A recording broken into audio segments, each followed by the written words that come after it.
নোয়াখালী, ফেনী ও লক্ষ্মীপুরে বন্যার পানি কিছুটা কমলেও বেশিরভাগ মানুষ এখনো পানিবন্দী। দুর্গত এলাকায় দেখা দিয়েছে পানিবাহিত রোগ, বেড়েছে সাপে কাটার রোগীর সংখ্যাও।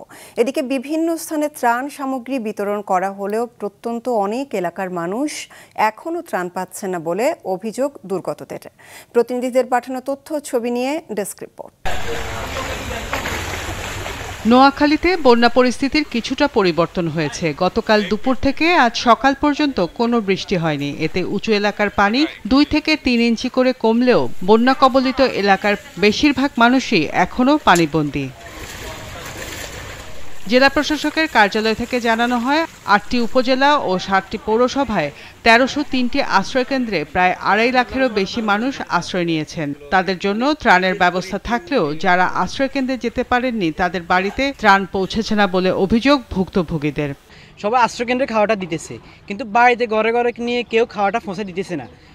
আমার জনপ্রতিনিধিদের কাছে আমার অনুরোধ, আপনারা সবার পরিবারে গিয়ে খাওয়াটা পৌঁছাবেন। ওরা ওষুধ পাইছে, পানির মধ্যে খাইলে ফাঁস চুলকে। বাইরে থেকে যদি কোনো ত্রাণ আসে আমরা ওটাই খাই, কিন্তু রান্নার কোনো আমাদের এখানে সুযোগ নাই।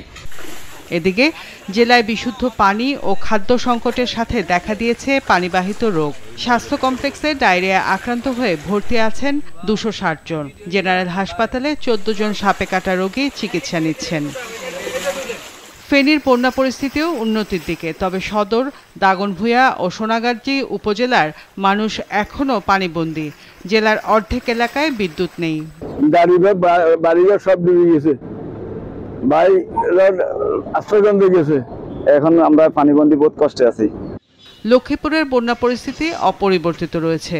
নতুন করে পানি না বাড়লেও জেলার 5টি উপজেলার 8.5 লাখ মানুষ পানিবন্দী। বাড়িঘর ডুবে যাওয়ায় এখনো আশ্রয়কেন্দ্রে যাচ্ছেন বানভাসী মানুষ। বলতেছি আমাদের বাড়িতে বুক পর্যন্ত পানি, আমরা চৌকির উপরে কোনো রকম রান্না বাড়ি করে থাকি, আমাদের বাড়িতে একটা মানুষও যায় না। না বলে তোমাদের কি হয়েছে, একটা প্যাকেট আমাদের কোনো খাদ্য নিয়ন্ত্রণ করতে অবস্থা, আমরা পানিতে ভীষণ কষ্টে আছি, বহুত অবস্থা ভয়াবহ। অন রাস্তার মধ্যে দূর পানি দেখেন, ওই জায়গায় সব পানি, বাইরে থেকে আইতে পারি না, বাইরে ডাক্তার কাছে যাইতে পারি না। কুমিল্লায় গেল 2 দিন নৌযানের সংকটের কারণে প্রত্যন্ত দুর্গত এলাকায় ত্রাণ পৌঁছানো যায়নি, তবে আজ সে চিত্র অনেকটা পাল্টে গেছে। সেনাবাহিনী ও বিভিন্ন সংগঠন ত্রাণ বিতরণের জন্য নৌযান সাথে নিয়ে আসায় ত্রাণ বিতরণ সহজ হচ্ছে। শুকনো খাবারের পরিবর্তে অনেকেই রান্না করা খাবার ও ফলমূল নিয়ে যাচ্ছেন। ব্রাহ্মণবাড়িয়ার আখাউড়ায় বন্যা পরিস্থিতির উন্নতি হয়েছে। ঘরবাড়ি থেকে পানি নামলেও কমেনি দুর্ভোগ।